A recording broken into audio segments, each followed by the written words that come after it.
Good evening and welcome to our kickoff keynote for Startup Weekend Iowa Online. You are in the right place. I've got my facilitators in the house. Shauna, how are you feeling this evening? Great. It's good to be here. Absolutely. And Ian, how are you, Val? I'm doing great. I'm pretty excited for the weekend. Excellent. Excellent. We just got done doing some opening remarks. Nico, how are you? Hey everyone, I'm good. I'm doing well. I'm just going to restart my camera. Give me one more second on that, Ben, and I'll jump right back in. Yeah, no worries, no worries. We see a beautiful room, but look forward to seeing your face here shortly. For those of you who are joining us, this is Startup Weekend. Shauna, I've kind of talked the last half hour. We just got done doing our opening remarks and welcoming conversation as Nico prepares to join us for our keynote fireside chat. I thought I would allow you to share a quick introduction of yourself, where you're from, how you spend your time, and how it all connects through Startup Weekend. And then Ian will allow you to do the same. Awesome. Well, I could not be more excited to be here. I had a chance to be involved in Startup Weekend in the earliest days, actually right when it was founded. Andrew Hyde out of Boulder, and then he ended up selling Startup Weekend to Mark and Clint out of Seattle, and that's when I got involved a bit more. And at first I was a participant. I won a couple events, and then I started mentoring and judging and facilitating, and had a chance to volunteer, facilitate, and launch Startup Weekend programs all over the world, which was really fun. And then I ended up joining after selling my startup that I was at had an exit, and then I joined Startup Weekend as chief marketing officer and launched Startup Women. So I haven't been to a Startup Weekend in several years, so it's like, kind of like back to like the old community of friends. So it's really fun to be here. I saw your tweet this afternoon, and some of the friends in the Twitter world were pretty excited to hear that you were dipping the toes, if you will, back into this facilitator role. And any quick words of wisdom, tips from an experienced Startup Weekend participant, facilitator, like in the HQ side of things, thoughts that might accelerate or allow some of our attendees to be inspired, but also learn from your experience? Well, I think it's kind of an obvious one, but you kind of get out what you put into the weekend, and I have seen really some incredible success stories. I've seen some startup ideas that were acquired at the end of the weekend, and not from big startup events. Sometimes these were smaller events. They just loved the team, wanted to bring the team over, and it happened to be a good fit. What the team was building, it happened to be a good fit with one of the judges or the mentors or somebody involved. I've seen teams acquired after a couple of weeks or months. I had a chance to be early on in the experience of Rover, which is one of the unicorns that came out of Startup Weekend. But mostly what I've seen is people, this is their first or an early shot at really trying out entrepreneurship, and you get hooked. You form these relationships that you might work with later, at another startup. And so I really would encourage everybody, spend, the time allocated here, like jump in and get to know people, and you'll be surprised what you get out of this. Very cool. Very cool. Thank you again for joining us. Our time together will be enjoyable. Ian, I'd love to have you kind of share the same short introduction, and we've got Nico on the line. We've got about 20 minutes together, so I want to lean into a little bit more about what you're doing, and also with your role as a facilitator. Eager to continue working with you throughout this Startup Weekend Iowa online experience. Welcome, my friend. Hey, yeah, thanks for the welcome, and it's such a pleasure. Haven't been involved with Startup Weekend, since the beginning.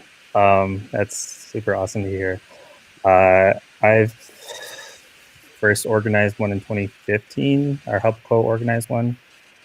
Was a participant shortly after, so I think I went the opposite direction. And then kind of got the bug of building things and products, whether they took off or not. Ultimately became a facilitator, and I loved traveling on behalf of Startup Weekend and to an extent Techstars.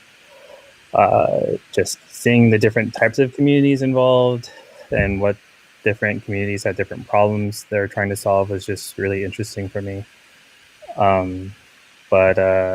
Yeah, from there I went on to work with to co-found a software company that was focused on publishing platforms and data and analytics. We ended up shutting down because we ran out of money, only to find out a month and a half or so later, our competitor ended up getting bought out by Twitter. So that was kind of like a knife in the heart, so to speak. I would go on to help start a food delivery startup. 2 years, for the last 2 years is what I was doing in northern Colorado, called Nosh. We did such a hockey stick during a pandemic, so I was there from our first dollar to within 2 years we did 10 million in total sales. And then got a little bit burnt out, and now I'm a software engineer for a sticker design app that we'll be launching in 6 weeks, but I've learned to not hold my breath on tech launch dates. Yeah, that's kind of my roadmap, so to speak. So very nice. Well, it's great to have you with us, Ian, and thank you, along with your own personal work, some of the things that you've done with Startup Weekend in Iowa City over the years. It's great to have you a part of our facilitating team, and welcome again to everyone who's tuning in. You are in the right place. We are kicking off with a keynote this evening. We are about to be building in small teams of 5 to 8 people over the next 26 hours. Traditionally, it's 54 hours. This is compressed with our online environment. So it's really a sprint with high energy, high stress, but no risk. And so it's a really neat opportunity for people to be building together all throughout the state of Iowa. We have a special guest joining us for this fireside conversation, Nico. Good evening, my friend, and thank you for taking some time. How are you feeling tonight? Hey, everyone. It's great to be here. Ben, I'm a huge fan of the work that you're doing, and thanks for leading this up along with everyone else behind the scenes. Again, my name's Nico. I'll tell you a little bit more about myself. I'll tell you a little bit more about Speako as well. So right now I'm CEO, co-founder, full-time running Speako. Speako is an app that measures your voice and gives you feedback on things like your filler words, how to sound more dynamic, how to use pausing effectively. And then we connect you with all kinds of intelligent coaching, like little exercises where you can practice bits about your speaking style. So you can almost think of it like a Fitbit for your voice. And before Speako, I was in a different arena completely. I was actually in more of a corporate role. So I was a manager over something called a transplant clinic. This is a place where you would go if you were sick and needed a new kidney or liver. And I was managing the operations there at a hospital in downtown Chicago called Northwestern. And there I learned a lot about operations and how to communicate to different kinds of people, what it was like to run and manage people who were talking to a lot of people, ran a call center through that. So it was a really good experience to get an understanding of how others communicate to each other. Before that, I was at the University of Chicago, did a 2-year program there, and then also eventually was at the University of Iowa, where I went to school. And I'm actually originally from Iowa, in a small town near Iowa City called Solon. So shout out, bonus points to anyone who knows that. I'm in a friendly audience here, so I hope there's someone out there. And my journey with startups and with Speako, it started in Iowa. And I remember growing up, I used to be that really shy person who was maybe holding themselves back. Maybe I wouldn't raise my hand in class. And I had to give this presentation in college once where I got so nervous. I completely bombed the presentation, and I got so nervous and shaky. Maybe you've felt that feeling before, but I just had to leave the room. It was just a really bad experience for me. And I decided, I can't let this keep holding me back anymore. So for me, I determined that I just needed to get over this and find confidence in myself. And I spent the next couple of years getting obsessed with public speaking, reading books about it, working with a professional speech coach. And that journey has changed my life so many ways, professionally and personally. And so that's where the idea for Speako came. It's this idea that we want to make the skill of communication more accessible to people from all walks of life, whether you had it in a class in college or whether you just never had the chance to go to a school where that was offered. So our mission is to make this skill and democratize it so everyone can feel the same spark that changed my own life. And that's what we're building with Speako. We're really excited now today. We just recently celebrated our 100,000th user. And we launched Speako back in 2018 through the Chicago Techstars Accelerator program. So I'm a big fan of the Iowa Techstars program, and it really was the thing that galvanized our team to go all in on our product. And I'd love to talk a little bit more about how to make that decision about when to go all in. And that's a little bit about our journey, about myself, and where we're going next. We're going to keep building Speako, the consumer app, and we're looking forward to those next big milestones. So that's a little bit about myself.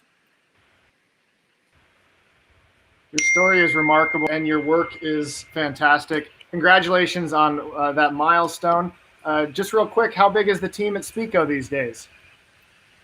We're a tiny team, so we're only a couple employees and a couple of interns, but we can have a lot of impact nowadays with software. You can impact so many people around the world, and that's one of the amazing things about these kinds of startup events. An idea, maybe it seems small, but to someone, if it's important to someone, 1 out of 1,000 people, that's a really big impact you can have on the world. So that's really how we think about it, even though we're a real small team. I'm curious about, you mentioned some of the entrepreneurial spirit inside was juiced originally through a startup weekend environment. You mentioned you were in a traditional kind of an entrepreneurial role, or talk a little bit about how Startup Weekend activated and then the process after Startup Weekend. How did that lead to Speako? Yeah, this is an idea that I want to communicate. And if it's something that, if you don't take anything away from tonight or from this conversation, just take away this. And it is, please don't self-reject. There's so many people out there who might tell you no, and there's so many reasons that things become hard to do and hard to execute. But don't make yourself one of those reasons. And for me, I didn't know anything about startups. And my first experience, my first real interest came from a Startup Weekend event just like this. And it was in Cedar Rapids. I think it was back in 2014. And it was this cold winter night. And I saw some kind of a thing about it online. I wasn't really sure what it was all about. And I ended up just showing up. I didn't know anyone. I felt like everyone else knew each other. Turns out a lot of other people didn't know each other. And for me, it was a real scary experience. It's scary to show up. But you know what? I decided I can't hold myself back here. So I went for it. And I showed up, learned a lot about startups, what it is to build something called a minimum viable product. I mean, I had no idea what any of this meant. And as the night went on, just like we're doing right now, we started pitching ideas. People started to get a little bit more comfortable with each other. And I really hope we're able to foster that kind of an environment, that kind of an energy here tonight. And next thing you know it, I'm up there pitching an idea for a startup called Born Ready. And it was this idea around how can we make houses safer for kids who are maybe they could get hurt by something in the house. It's this process called childproofing. It's a super niche problem, but it was an idea that I just put out there. And no one really joined my team. So I wasn't sure what to do, but I had maybe enough support to go on to the next round, to the next day. And so I showed up the next day and I didn't have a team. So I just started working on it. And eventually I called a friend over who came up and came to the event with me. Another person showed up. And it started snowballing from there. And the point is, sometimes it just takes that snowflake, right? That idea, that seed of an idea, to get something going.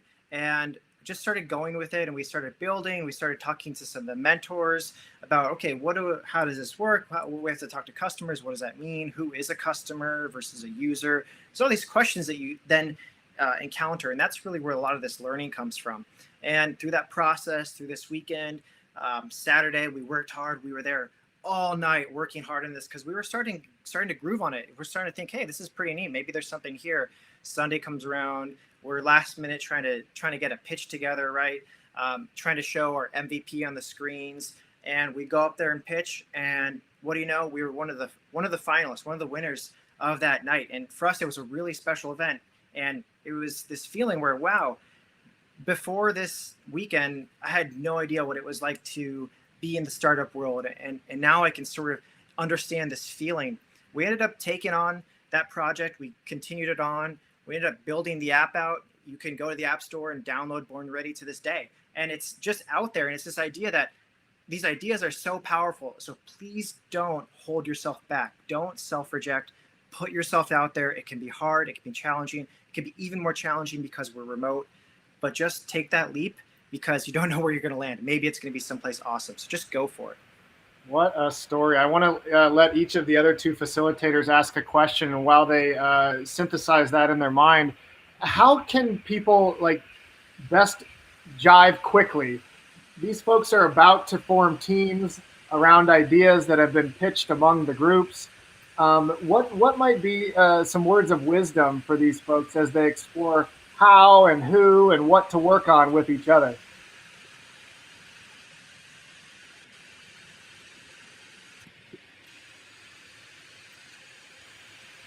Nico, have your thoughts on that question? You know, my thoughts on how to work together with teams like this are make it a safe environment for everyone to communicate to each other. You know, if you have an idea and maybe you hear someone else's idea, it becomes interesting. Give it a shot, right? A lot of times we come into these events and it's a little bit scary. We don't maybe know everyone. We maybe have an idea. Maybe it doesn't get picked. Maybe there's a better idea that you come across. Just trust the process. This is a process that it's been, these events have been run before, and it's fun to just put yourself out there. And just for this next 48 hours or so, commit to giving it a go, right? So give it your best foot forward, work hard on something, see where it can take you. Listen to each other. Don't be negative with ideas. These ideas are not you. They're just ideas out there. So I really encourage you to just trust this process and go with it, see where it can take you.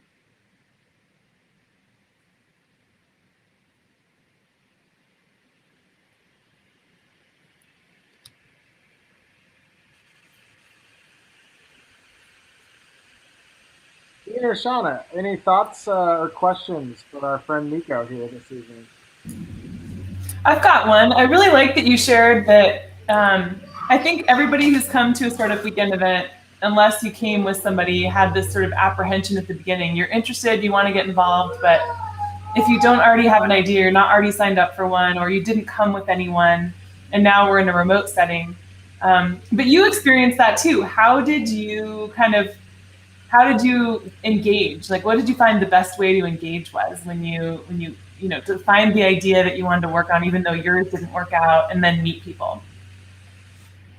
Yeah, this is something about it's like this is a chance for the people here to take a little bit of a leap, right? And taking those leaps can be scary. It can be a little bit daunting feeling. Let me tell you a little story about when we first launched Speako. And so this is actually way back in October 2018 when we launched the Speako app, and we were building the app, and we were really excited to start seeing a whole wave of downloads coming in. And when we launched it, we saw, whoops, there's no volume. No one's here downloading our app. What's going on? And it's this journey that you have to sort of just put yourself out there and see what happens. And for us, when we first launched Speako, there was not a lot of things that were happening for us. And so it took a lot to okay, what do we do now? We listen to customers. You have to use some of these constraints to your advantage and say, okay, let's look at what our value proposition really is. How do we keep this really, really simple? How do we really make this about the customer and the user who's going to end up using this? And for us, it took us a while to do that. We started building the airplane wings of our airplane as we were trying to take off, right? So it's not an easy thing to do this. So go easy on yourselves when you're building your MVPs or testing out your ideas. There's a lot out there that can be confusing, but don't get too bogged down in this minutia. Keep it pretty high level, keep it simple as much as possible, and make it about the project. And you'll find people that will start to just gravitate towards that once you start to commit to something and show a little bit of passion into something.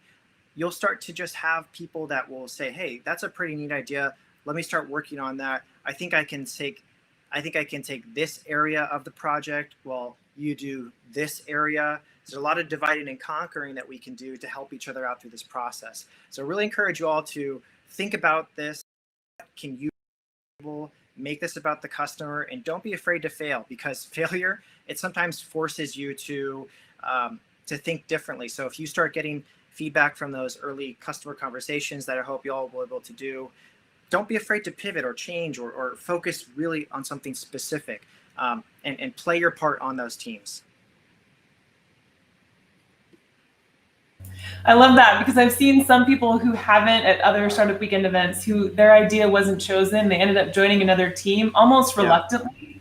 And then by the end of the weekend, or by the end, like when you're, in the judging process, they're, more excited about the idea than anyone else on the team.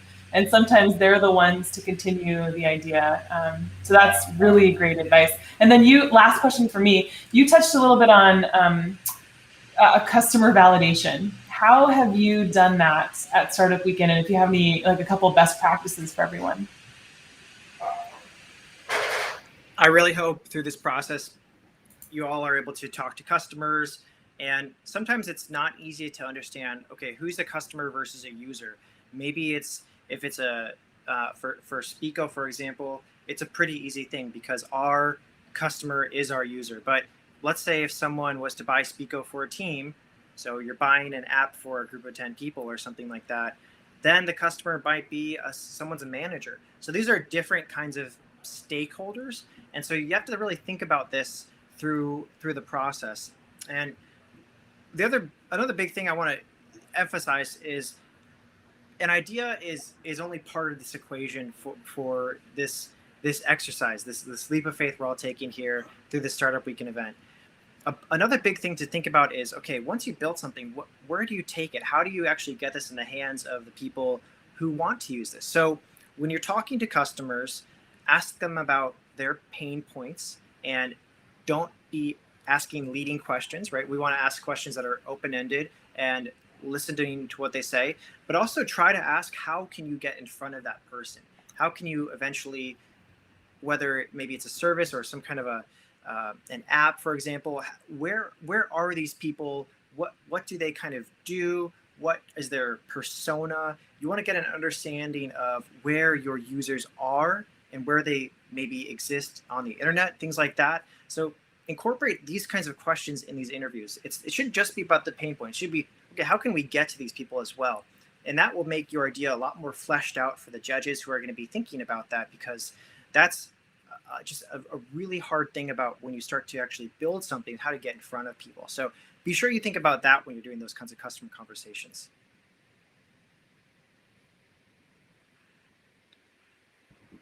Very cool. I've done quite a few startup weekends. So actually, my question is, this is pretty limited in time, right? We got normally 2.5 days. This one is a little bit shorter, ending Saturday night. Can you talk about going through pivoting and, not looking at that as like failure per se, but, how do you navigate that and, move past what you've learned, so to speak? Yeah, that's a great point. So I think one thing that you'll experience through this process, even though it is a short process, is a bit of whiplash. You'll get feedback from this person saying, "Oh yeah, this is the kind of issue that I'm having that I think your solution could solve." And then the next thing you're talking to someone else who says something completely different. That's okay. And if you don't experience that, maybe you're doing something wrong, to be honest. You should get all kinds of varied advice, and it's your job as the founder or as the person who's in charge of the customer discovery. You should be taking all these things and treating them as data points. It's almost like this should be a scatter plot of little pieces of feedback. Maybe something is a little bit heavier weighted. Maybe something is coming from more of a direct source. And so that should have a little bit more weight in your scatter plot, right? You want to collect all this information, throw it on the scatter plot, right? And then look at where it's pointing to. So don't let one conversation or even one mentor spin you around too much, okay? Because that's part of this process, is you should be getting all kinds of different feedback, but you should be taking that and then putting it out there and looking at, okay, where directionally is this all heading? Which do I think has the most weight and the most validity?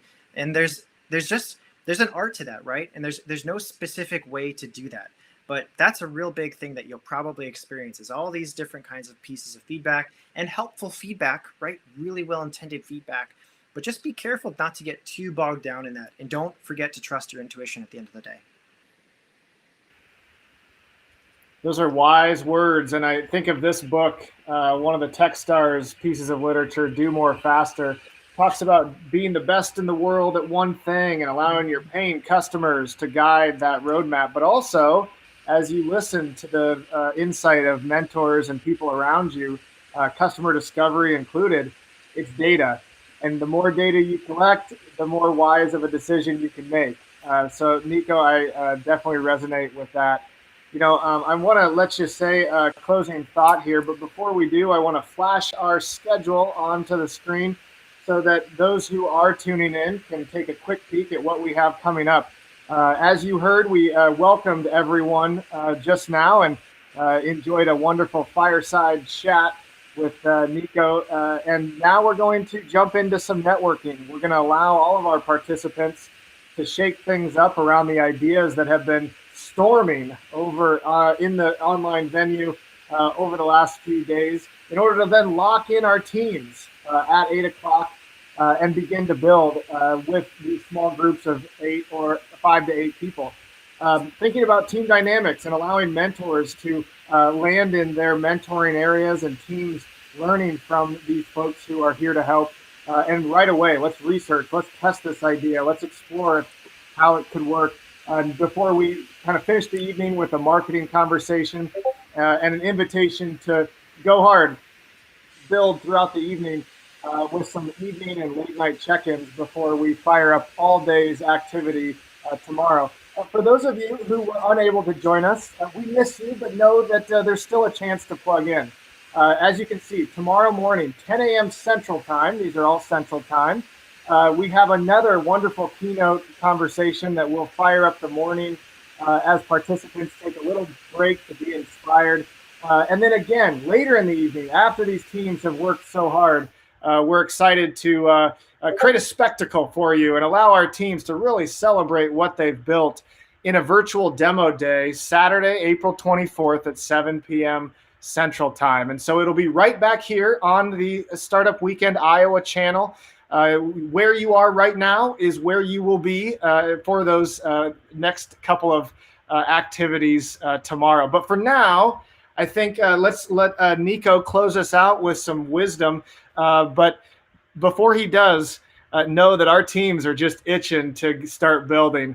So on behalf of our team of facilitators, Shauna, Ian, myself, thank you, Nico, for joining us, for sharing your story. And why don't you close us out?